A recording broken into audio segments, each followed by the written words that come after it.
ఇక్కడ పాండవ సైన్యం కనిపిస్తా ఉంటే అక్కడ కౌరవ సైన్యం ఉంది. వారి సైన్యంలో దుష్ట చతుష్టయం ఉంది.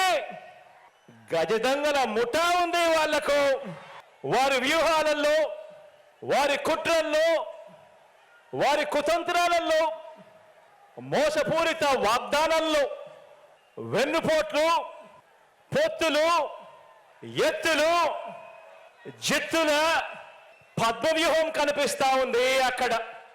కానీ పద్మవ్యూహంలో చిక్కుకొని వారి బాణాలకు బలైపోవడానికి ఇక్కడ ఉన్నది అభిమన్యుడు కాదు, ఇక్కడ ఉన్నది అర్జునుడు. నేనంటున్నా ఒక విషయం గుర్తుపెట్టుకోండి. నిన్న పురాణాన్ని గురించి మాట్లాడుతున్నాడు. నేను అభిమన్యుడిని కాను, అర్జునుడిని. నువ్వు అభిమన్యుడు కాదు, అర్జునుడివి కాదు, నువ్వు భస్మాసురుడివి. ఎవరైతే ప్రజలు ఓటేశారో వాళ్ళ నెత్తి మీద చేయబెట్టిన వ్యక్తివి నువ్వు. మళ్ళీ రేపు రాబోయే రోజుల్లో 70 రోజులే, 73 రోజులే, 72 అనుకుంటాను ఈ రోజు నుంచి.